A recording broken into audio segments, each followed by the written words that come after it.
Okay, here we go. Strap yourself in for Keeping It Real with Jack and Rahl.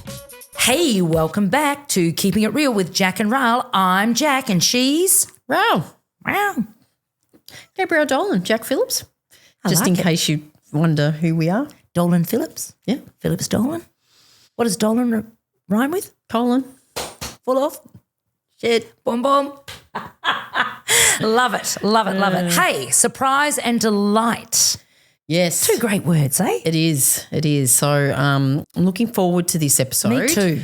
It's a good one. We're both reading a book. Well, we are. I'm doing the audio book. Well, yes. Well, I listened to it all weekend. So I read it about a month ago. Yeah. It's called Unreasonable Hospitality. Written by Will Guidara. Yeah. And so what it's about, and the tagline I think is important, the remarkable power of giving people more than they expect. Love that. So this book is about leadership is what it's about. Yeah, and it's about service, it's about everything. But Will Guidara was, he co-owned 11 Madison Park, which is a restaurant. EMP, they do abbreviate it to, which I'm not overly impressed with, but we'll let that slide. It's a hotel, it's a restaurant in New York. Yeah. And they set out on a mission to be the number one restaurant in the world, which they within the top 50, right? So there's an award. The book actually starts everyone gets invited to the top 50, and so if you've been invited, you're in the top 50, which is and they're sitting at the dinner, and of course they start with 50th, and they would talk him and his partner who was the chef. Daniel. Daniel. Can't remember his last name. Yep. Anyway, him, Chef Daniel. Chef Daniel. They were going, what do you think? And he goes, I think we're maybe 40th. And he went, maybe we're 35. Anyway, they were 50th. Sure. They were caught. And they were in the top 50, but they were disappointed, They were disappointed, right? And so they made a mission on that night to be number one. And they were, in 2017, they were rated the number one. So how long between when they made 50 to when they became number one? That was a good one. I think it was about 10 years, so years. Yeah. It wasn't quick.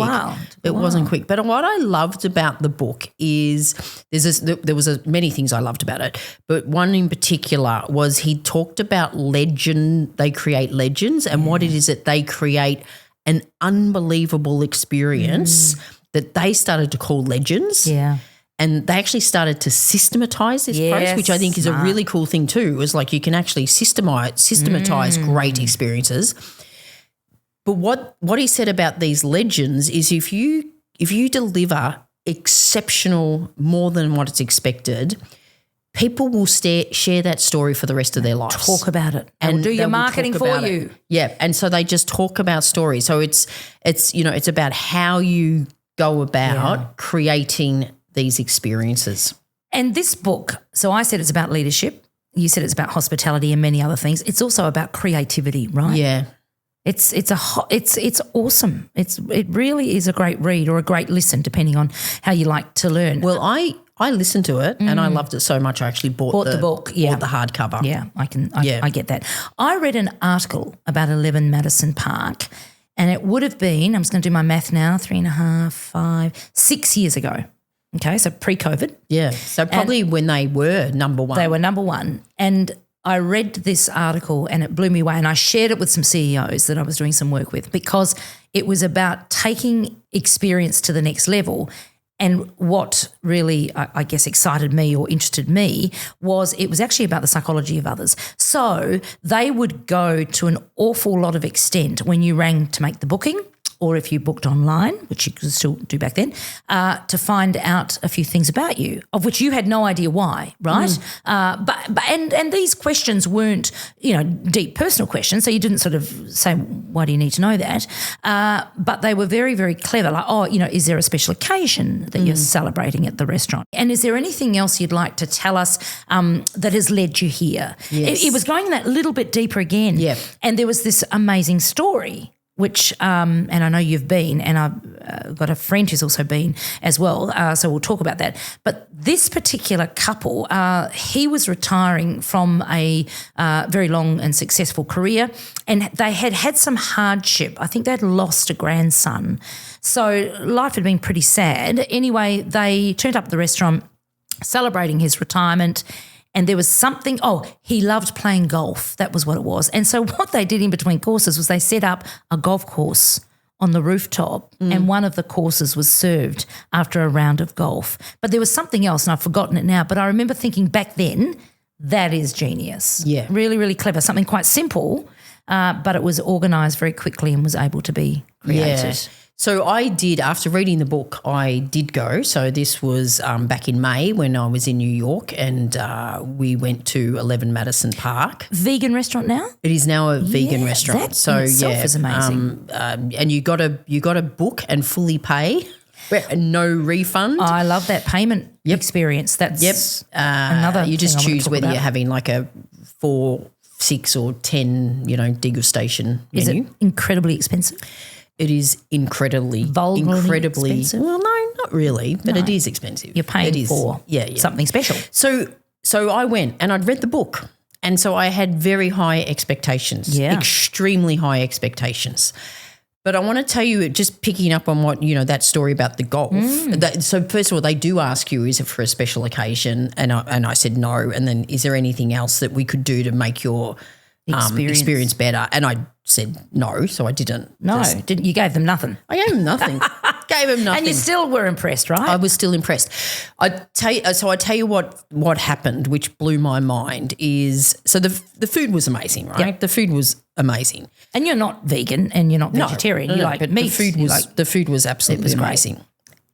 During the night, so it was in May, and I was there for a conference, and Kylie Minogue, who I love, was in New York the night before because it was some awards, and she was actually at the hotel that we were staying at. Wow. And as a little bit of a just a little side comment to the waiter, I said, Kylie Minogue's not here by any chance, is she? And he went, no, she's not. And then he said, would you love to meet her? Like he said, if you could meet one person in the world, what would it be? I go, I'm going to go with Kylie, right? Yeah. That was it. That was that one. So this is while you're at 11 Madison Park. This is while you're dining. having dinner. I think it was after about the first or second course. Yep. So a side sort of comment almost. Yeah, a side comment. So about an hour, maybe an hour and a half later, they came and said, would you like to come and see the kitchen? So if you show interest, they will take you to the kitchen. So I went to the kitchen, met the chef. The chef, spent about 5 minutes talking to us, had some, photos. And they were busy, I take it. There were people. They were busy, but it was really calm. There was no one yelling. It was just, it was a massive kitchen. Good leadership. Then they said, would you like to see our wine room? I was like, hell yes. We would like to see the wine room. So we go into the wine room, and they're leading us down just wall to, floor to ceiling bottles of wine. And I can hear Kylie Minogue playing, as in over the sound system, they got a Kylie Minogue song. What song was it? It was Padum Padum. And we turn around, and there's a little table, and on the table is 2 cocktails, apparently Kylie Minogue's favourite cocktails. I forget what they were. And so we had the cocktails. And then they said, we've got a little quiz for you. So I was there with my mate Janine Gardner, and it was a Kylie Minogue quiz, and there was 10 questions, and you had to we had to answer them. And they were just handwritten. No. They were printed out. Little picture of Kylie printed out. Oh, this has all happened within an hour. Yes, and then I won, of course. Of course. She's such a genius. Do you know what Kylie Minogue's second name is? I barely know any of her songs. She gives me the shits. Kylie, if you're listening. Sorry, Kylie. If Kylie could be listening to this and you've just offended she should. her. If she is, then anyway, she's her a keeper. second name is Anne. Right. Kylie Ann Minogue. Can. Anyway, I won, and then they gave me a little certificate that said you are officially a Kylie Minogue at all, and they signed it and they presented it to me. So cool. This was they had done this while we were at dinner. Now, I talked about before that experience. I went in with high expectations, and that experience blew my mind. Blew your mind. They've systematized that. Very smart. They haven't systematized Kylie Minogue. No. But they've systematized the process to go, if you ask a question, if you could meet anyone in the world, who would it be? They'd probably go, they'd probably Google 10 questions, of course. Design something, print it up, bang. Love it. And that is a story that I'll be sharing for the rest of my life. Awesome. I hear the room is spectacular. The room is it's sort of like one of those Art sort of- Deco, yeah. you know, and like very, very high ceilings. very high. It sort of reminded me of, you know, like New York would be like when Batman in Gotham City. Gotham City, yeah. So, yeah, very cool What building. a great story. A friend of mine went to the restaurant. She's a real foodie and she travels a lot. Pre-COVID, well before they were ever vegan, and before the days where you would prepay, which is becoming more of a thing now, where they take your credit card details. Back then, that never happened. You either turned up and paid after your meal, or you paid cash, either card or cash, right? And part of the process was you prepaid and you couldn't get in because it was so popular. So you prepaid for your experience, your meal, 6 months, 7 months out. And she said it was amazing because it was very expensive, but it was something to look forward to. But then there was no interruption or sort of like, oh, what a downer. I've just had to pay all this money for this fantastic experience. After the experience, you just walk out. She said, so it almost felt like it was free. Yes. So there's a whole lot of psychology and a whole lot of things they were doing which were quite revolutionary well before others. Yeah. Yeah. And you know what? And so there's the same. You pay for it up front, non-refundable. So if you don't go, you lose. Or if you lose it. Yeah. We did then have to pay for alcohol. So we did a wine matching. That would have it actually wasn't too bad. So a couple of things like that. A wine matching. You know when you do a wine matching, they give you tiny little These are actually good sizes. And once, I think it was the main, and I had a red, and I had finished my glass of red, and Janine was. Of course you had. Of course I had. But Janine had just taken one sip. They just came and filled it up. Yeah. And that doesn't normally happen. So generosity. How good is generosity? And so when they give you the bill, so they gave you the bill for the, you know, extra you had, and we had a Manhattan cocktail to start off with. Yep.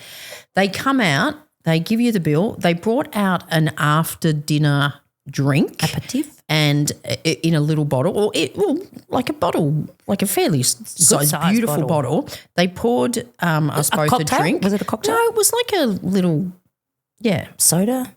It was alcoholic. Right. But it was like in a little, shot glass. Or not a shot glass. Like on ice, right? Yep. And they said, this is on the house, this drink. Always nice. Generosity. Here's the bill, but please don't rush. Just help yourself leave when and they left the bottle there. Yeah. So they leave the bottle. So you could have as many as you like. As you want. So again, that act of generosity. Yeah. So people feel like, I've really gotten value here. Yeah. That is they so also cool. give you a gift of their homemade granola. Beautiful. For you to eat the next morning at breakfast. So your experience doesn't end at dinner. and that was deliberate because they used to give desserts and little chocolates and thinking you've just had this beautiful meal. You're not actually you're not hungry and you're not going to enjoy it. Thinking, you know what, let's do granola, and then they're waking up the next day breakfast going, how amazing was that meal? And now I'm still eating their food. So cool. Hey, you talk about ironing tablecloths, which I thought that was a great story. You shared that on LinkedIn just recently. I did. I loved it. This was again at 11 Madison Park.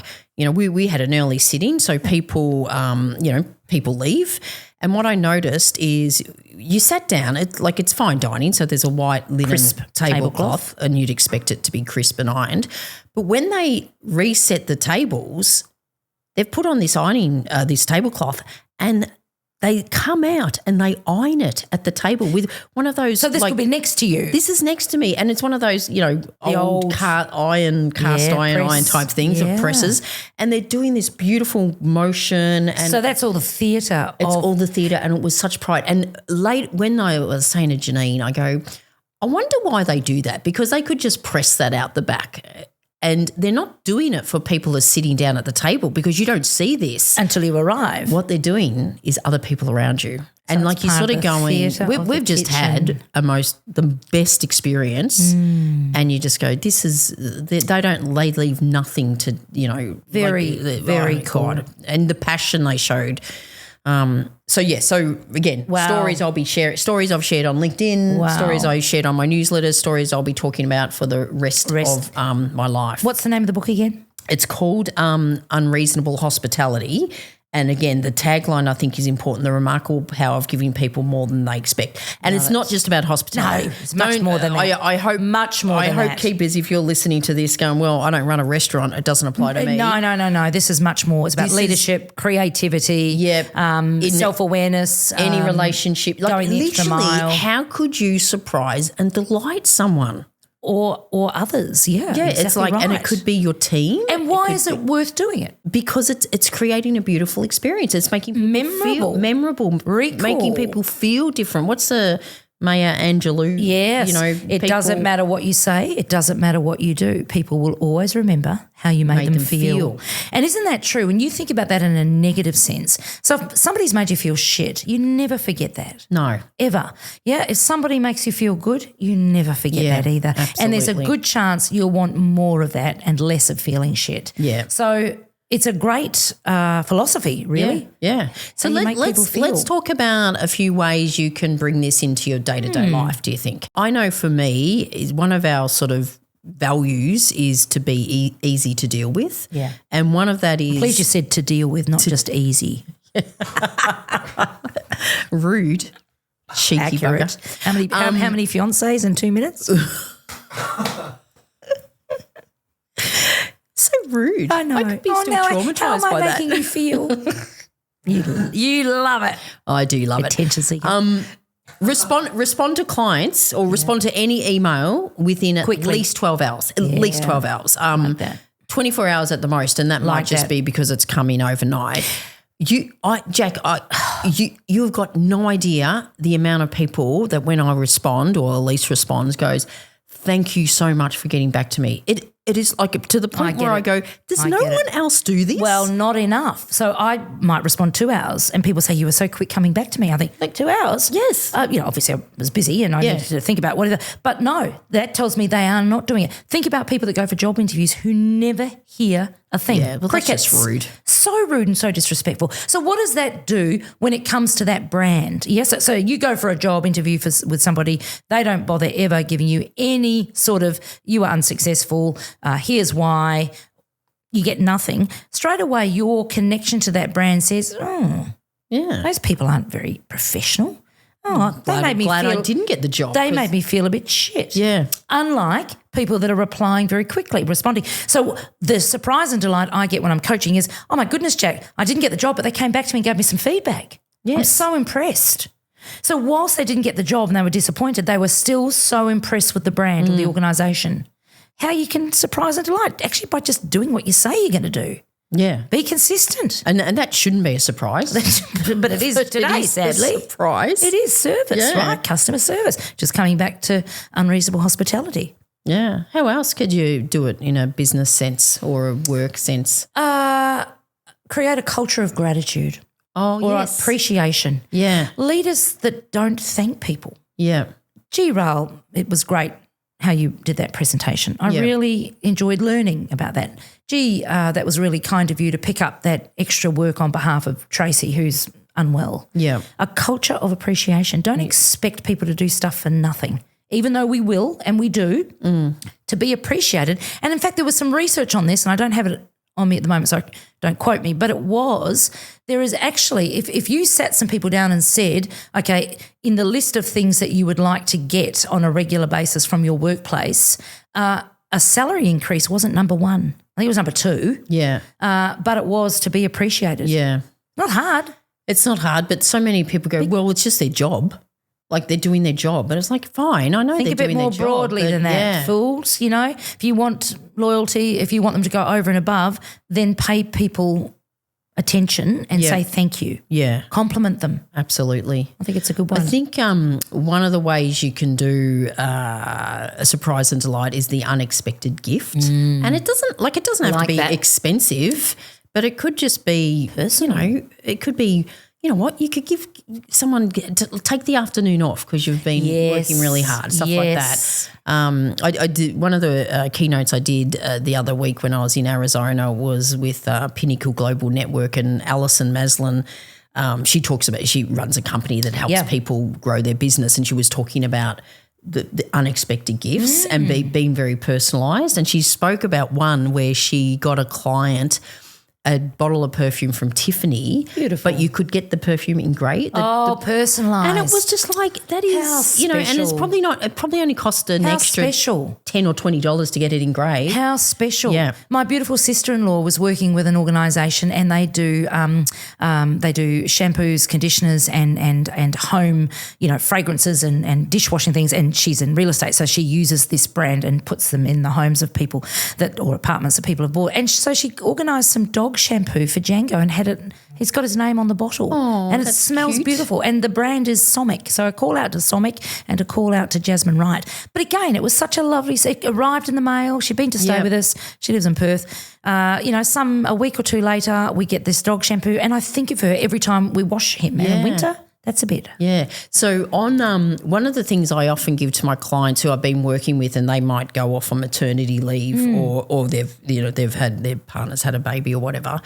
Jessie, when she was like in year 9 or 10 as a school project, had to write a book. Gorgeous. And it's called The Cheetah That Could Not Run. So it was about. And does she know any authors by chance? So she not only wrote the book, it's about this little cheetah that couldn't run, but she illustrated it. Oh, and she's a great artist. And I thought, wow, this would make a great present for people. So I actually got them printed. So I've got like hard idea, copies. Ral. And so when someone has a baby, that's the gift they get. Oh, that is which means, so you could special. send flowers. Everyone sends flowers. But they get lost in everyone else's flowers and forgotten. People are just unique. But that's also a gift that is long-term. It's sustainable, actually. I love that. A little book. Yeah. And I've had some clients that years later and they're clearly reading it to their kid. And every year they do book day. Yeah. You got to go up as your favourite character. Yeah. I've had some clients send me a photo of their kid dressed as the cheetah that could from not the run. book. Yeah, how because cool is it was that? probably read to them from when they were very little. Yeah. When I was the leader of marketing, head of marketing and brand at Bank of Melbourne, one of my most favourite roles, I had a great team. But like every leader, you've got limited budget as to what you can do. Yeah. Yep. And we had a very good budget, so we were pretty lucky in the scheme of things. But I remember thinking as we're coming toward the end of a budget year and there was nothing left for any sort of extra anything for promotions or salary increases or lunches or whatever. I always had a training and development budget. Yeah. Yes. And I used to think, what is a really nice thing for this team to do together that I can give them so that they get infotainment and entertainment. And I used to bring you in. You did. Because you were not crazy expensive, but I got, 12 people got so much Must have out got me of. a while ago. I think you gave me a little discount, thank you. I did. But it was great because we all got to sit around. I organised a little bit of lunch. We stayed in a boardroom within the organisation, so it wasn't expensive. But they still talk about what they learned and the fun they had because it was entertaining as much as it was informative. So again, it was a surprise and delight for them. Yeah. And it wasn't expensive. It wasn't hard. It was a great thing to do. But I love the tailored, the unique things. Yeah. And that's what 11 Madison Park were doing. Yeah, absolutely. So figuring out what it is about you and then using that information to actually surprise. Yeah. Hey, you know what keepers you could do if you're looking for an unexpected gift for your team or clients?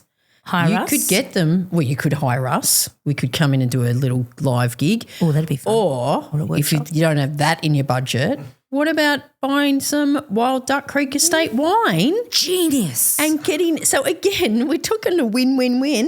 That is a great Support idea. us, support the team at Wild Duck Creek Estate and get some quality wine and not just send a bloody, it as a gift. stupid Dan Murphy's voucher or champagne. or cheap stuff. And what a beautiful thing to do. That would be great idea. Okay, so if you want to do that, can we suggest you go into the Wild Duck Creek website? You will see Keeping It Real on their homepage. Click through and put in the code Keepers. KEPPERS, just in case you can't spell. You spell that every time. I do. I just like hearing it. And order some wine and give that wine away. I think that's a great idea. Order some for yourself as well. Excellent. There's a surprise and delight. Father's Day, Mother's Day, any occasion, someone's birthday. Love it. Team celebration. All right. Let's get some tips, quick tips and techniques. So I think the main one when you're thinking about how do you surprise and delight people is look for the opportunities. Yeah. Look for the, remember that sometimes it goes around the random acts of kindness. Yes. I do that. Yes. Just look for opportunities. It could be strangers or it could be people you know. Love that. Can I take it one step before that, which is start thinking about how can you surprise and delight. Don't outsource that stuff to an EA or just think, I'll grab a box of chocolates. Actually set yourself some time to be considerate and think about how can I surprise and delight each month. Yeah. Do something special and who can I target that to? Yeah. So, and then look for the opportunities to do that. I love that. What else can you do? And just on that too, I think when you be really thoughtful, some people that are really good at buying gifts because they put a lot of thought into it. Into the person or the audience. And so, when you were saying that, Jack, I also thought too, we've spoke about networking. Yeah. And sometimes how you can stay connected with people. And again, it doesn't have to be, well, you could send them wine. It could just be, a book you've read that you go, hey, I thought you might like this book, and send them a copy of the book. I do that regularly. So I've sent the audio book via Spotify to a couple of people because I've been reading the book and I know that they will really enjoy it. And so you're right. It's not hard to be generous. So it's about being generous, right, and being considered and thoughtful and targeting your generosity. I like that. And I think that's it. I think being considerate, thoughtful, know your audience. So that's about being personalising the gift. It doesn't have to be expensive. It could, it could be as simple as thanking people, which we spoke about, or the unexpected gift. And so what is the benefit of conducting surprise and delight or exceeding people's expectations? You will be remembered, either as a brand or as a service or even as a great friend or as a connection. A friend of mine knows I love coffee, knows being in the country, not always in town to get large bags of coffee beans, and told me about this fantastic brand called Pablo and Rusty's. And they are a coffee roasting business in Sydney, a couple of guys. They're B Corp. Do you know what a B Corp is? Well, amazing. I think it's like when you're sustainable. Or you've got to be certified. You have to be, and to be certified is not easy.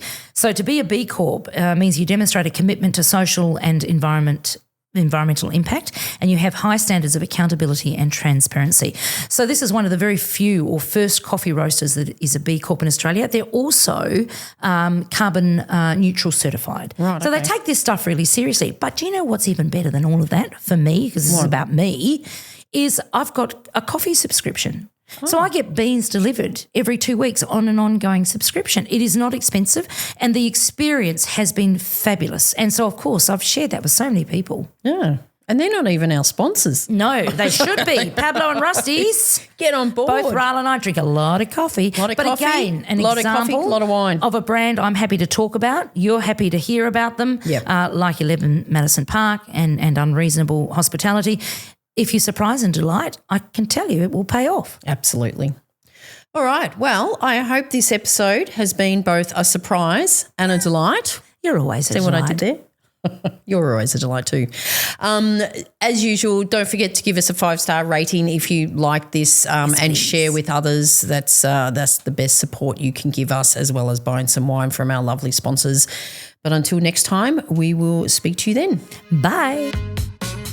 You've been listening to another episode of Keeping It Real with Jack and Rael. If you like what you've heard, don't forget to tell others about it and give a 5-star review. They may seem confident, but they really are sensitive 5-star needy souls. Yeah, right. Keeping It Real, created by Jack Phillips and Gabriel Dolan. Produced by Keelan Ferrari Brown. And this really real voiceover, spoken by Richard Phillips.